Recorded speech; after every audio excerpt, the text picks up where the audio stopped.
साथियों, DCP study point YouTube platform पर आपका हार्दिक स्वागत एवं अभिनंदन।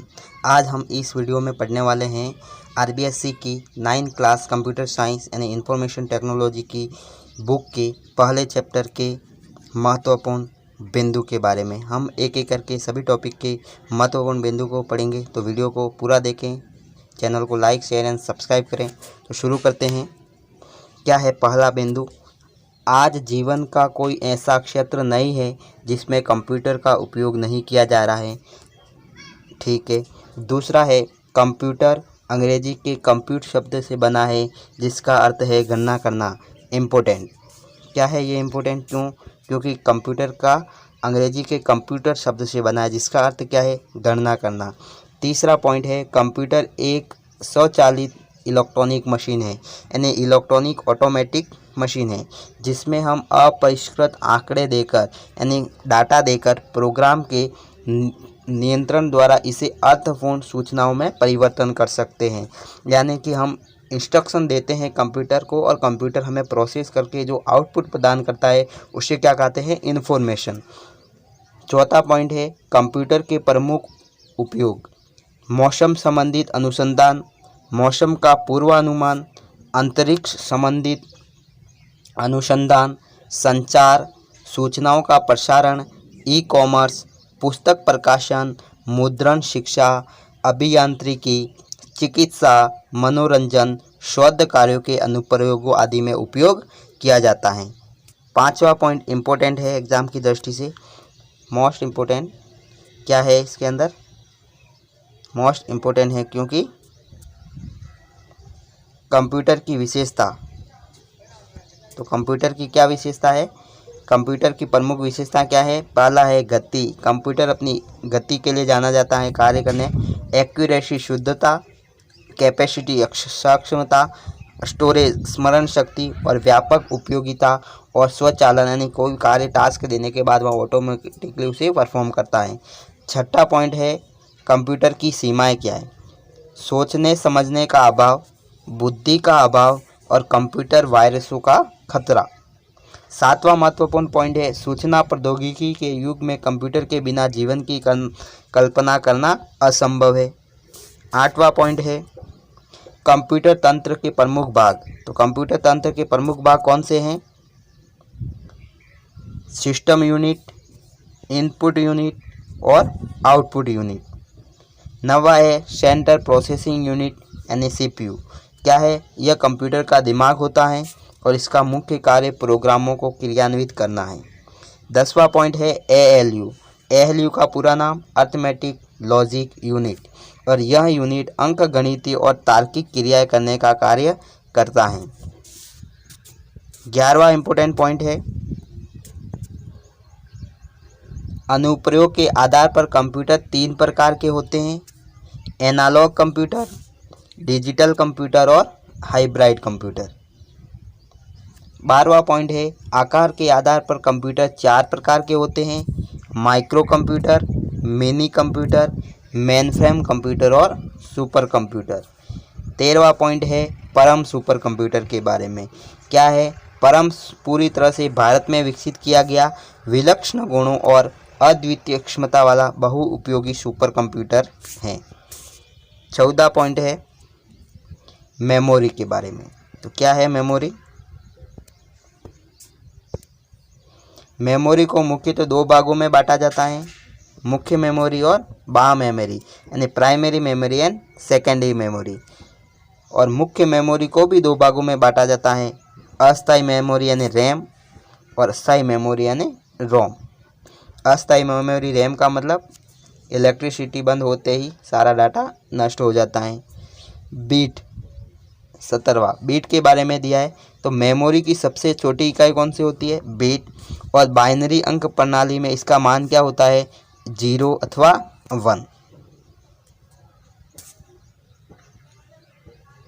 अगला पॉइंट है 18वां बाइट क्या होता है? क्या होता है बाइट? तो 8 बीट के एक समूह को बाइट कहते हैं, यानी 8 बीट मिलके एक बाइट बनाते हैं। और सामान्यतः एक कैरेक्टर अक्षर या अंक को 1 बाइट से व्यक्त किया जाता है, यानी एक कैरेक्टर का मतलब 1 बाइट। और किसी भी अंक प्रणाली का आधार रेडिक्स या बेस उस प्रणाली में कुल अंकों और प्रतीकों को बताता है। जैसे डेसिमल है तो उसका आधार 10 होगा, हेक्साडेसिमल है तो उसका आधार 16 होगा, अगर ऑक्टल है तो उसका आधार 8 होगा, और अगर बाइनरी है तो उसका बेस 2 होगा। द्विआधारी प्रणाली क्या होती है, यानी बाइनरी प्रणाली 1 + 1 = 10 होता है। आधार को व्यक्त करने के लिए सबस्क्रिप्ट का इस्तेमाल किया जाता है, जैसे 1 2 और 2 की 10 लिखा जा सकता है। और द्विआधारी संख्या को दशमलव की संख्या में बदलने के लिए प्रत्येक बिट को उसके स्थान का बार वेट 1 2 4 8 के साथ जोड़ा जा सकता है। जैसे समझिए, इस लाइन का मतलब ये है कि जैसे कोई माना कि 15 है और इसका अपन को बाइनरी निकालता है तो क्या करते हैं, 1 लिखते हैं, फिर उसका डबल 2, फिर उसका डबल 4, फिर उसका डबल 8 और फिर आगे 16, लेकिन यहाँ 15 है तो इसको क्या कहते हैं, वेटेड बार बोलते हैं। मतलब 8, तो 8 पर 1 इसका वेटेड बार हुआ, 4 पे 1 इसका वेटेड बार, 2 पे इसका एक वेटेड बार और 1 पर इसका ये एक वेटेड बार, तो इसको बोला जाता है वेटेड बार। अगला है हार्डवेयर। कंप्यूटर से जुड़े सभी भौतिक भाग जिन्हें हम देख सकते हैं और छू सकते हैं उन्हें क्या कहते हैं, हार्डवेयर। सॉफ्टवेयर कंप्यूटर से कार्य करवाने के लिए उसे दिए जाने वाले निर्देशों को क्या कहते हैं, सॉफ्टवेयर। अगला, यूजर भाषा को मशीन भाषा में बदलने के लिए ट्रांसलेटर सॉफ्टवेयर की आवश्यकता होती है, जैसे कंपाइलर, इंटरप्रेटर। और ये पता है सबको, कंप्यूटर के विकास क्रम में 5 पीढ़ियों में व्यक्त किया जाता है। 26वां पॉइंट है, कंप्यूटर भाषाओं को मुख्यतः 3 भागों में बांटा गया है। निम्न स्तरीय लो लेवल भाषा जिसे के अंतर्गत, और दूसरी है असेंबली भाषा, और तीसरी है उच्च स्तरीय भाषा। लो लेवल भाषा को मशीनी भाषा कहते हैं। उसके बाद असेंबली भाषा आती है जिसमें मोनोमोनिक कोड का उपयोग किया जाता है, और उच्च स्तरीय के अंदर हाई लेवल भाषा पास्कल, फोर्ट्रॉन, C++, जावा, पाइथन सभी आ गई। अगला है 27 नंबर पॉइंट, सॉफ्टवेयर मुख्यतः 2 प्रकार के होते हैं, सिस्टम सॉफ्टवेयर और एप्लीकेशन सॉफ्टवेयर, सबको पता है। अगला 28वां, compiler, interpreter, assembler, operating system किसके उदाहरण हैं, सारे सिस्टम सॉफ्टवेयर के उदाहरण हैं। तो साथियों, इस वीडियो में अपन क्वेश्चन नहीं करेंगे, ओनली इम्पोर्टेंट प्रश्न ही सॉल्व करेंगे, तो लगातार बने रहिए। हम अगला टॉपिक देखते हैं अब।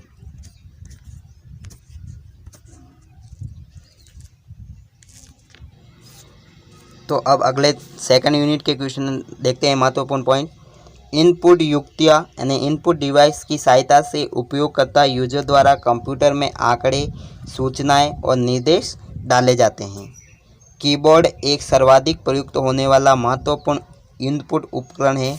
वह टाइपराइटर का संशोधित रूप है। कंप्यूटर के संचालन के लिए प्रयुक्त होने वाले महत्वपूर्ण कारकों में से माउस भी एक है। माउस का आकार चूहे जैसा होने के कारण इसे माउस कहा जाता है। माउस के संचालन को मॉनिटर की स्क्रीन पर दर्शाने के लिए तीरनुमा चिन्ह स्क्रीन पर होता है जिसे माउस पॉइंटर कहते हैं। 5वां पॉइंट है, जॉयस्टिक स्क्रीन पर चित्रों को हिलाने, चलाने आदि का कार्य करता है। इसका उपयोग मुख्यतः कंप्यूटर गेम खेलने हेतु किया जाता है।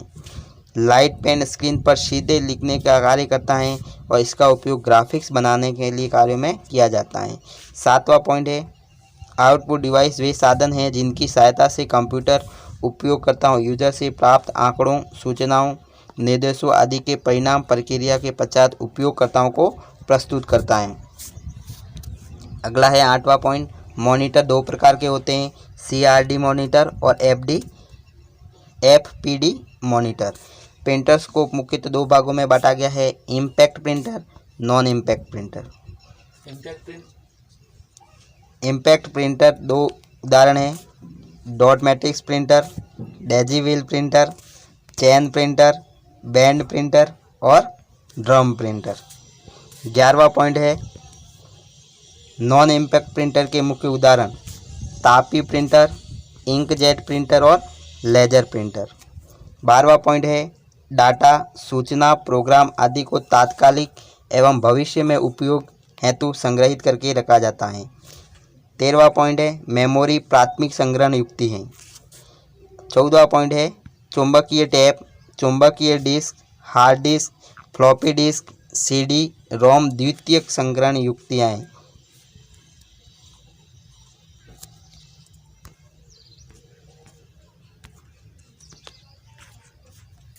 तो अब देखते हैं तीसरे यूनिट के महत्वपूर्ण बिंदु।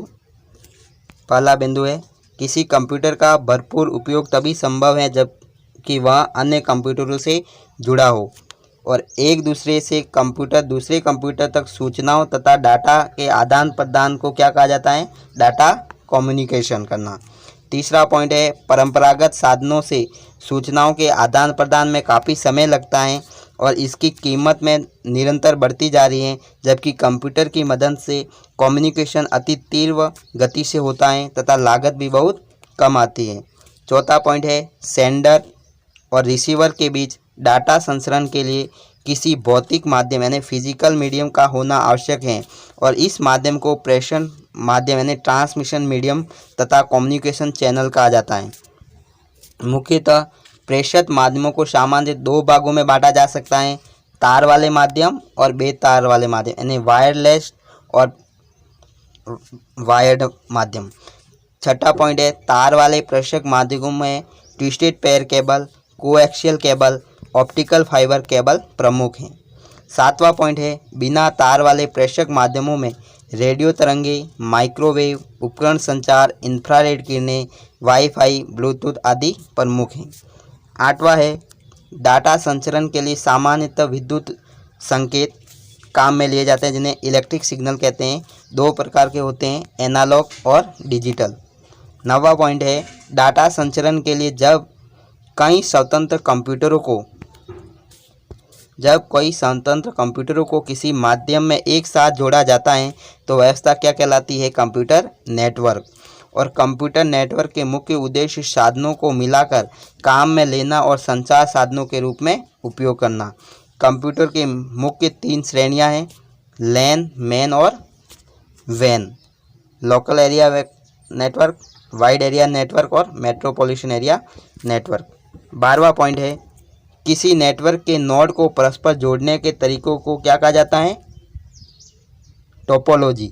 और टोपोलॉजी से यह निर्धारित होता है कि नोड के मध्य डाटा संचरण के लिए कौन कौन से पथ उपलब्ध हैं।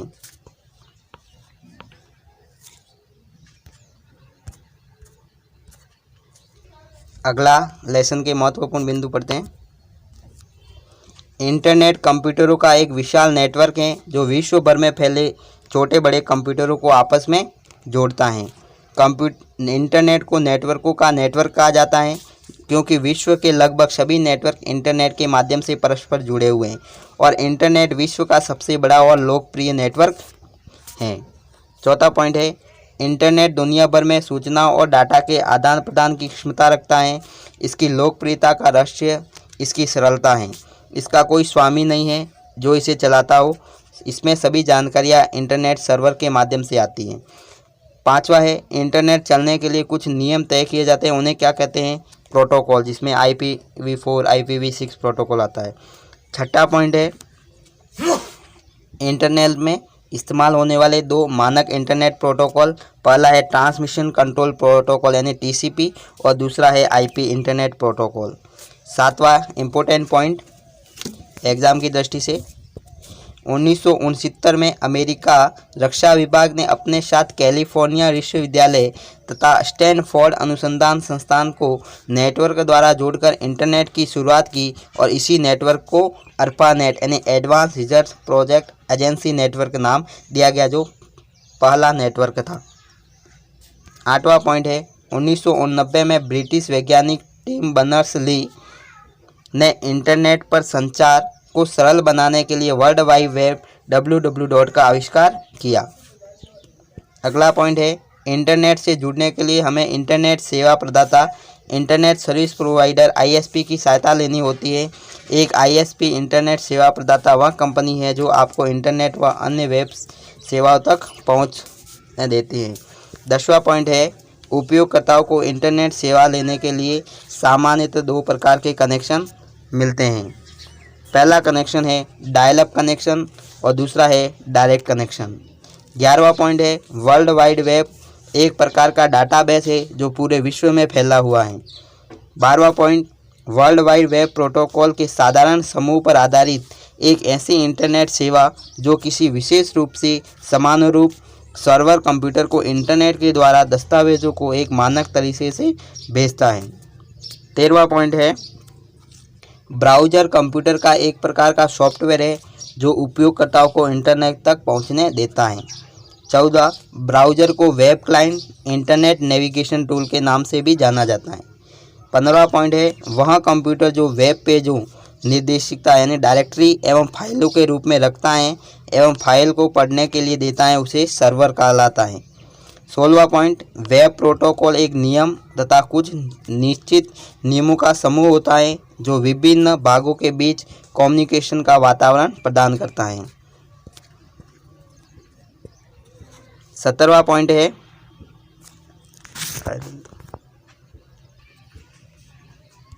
पॉइंट है, HTTP हाइपरटेक्स्ट ट्रांसपोर्ट प्रोटोकॉल उन नियमों का समूह होता है जो दो या दो से अधिक कंप्यूटरों के बीच हाइपरटेक्स्ट को हस्तांतरित करता है।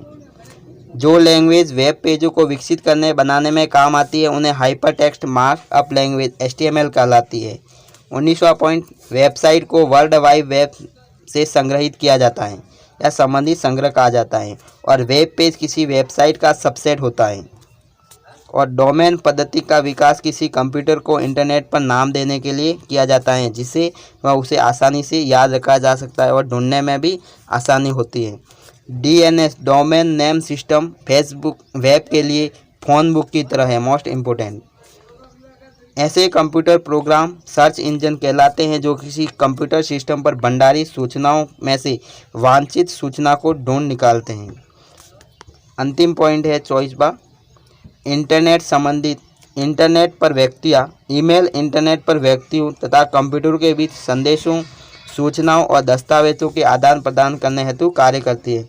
तो साथियों, वीडियो यहीं समाप्त करते हैं। जल्द मिलेंगे अगले वीडियो में। चैनल को लाइक शेयर एंड सब्सक्राइब कर दें। धन्यवाद।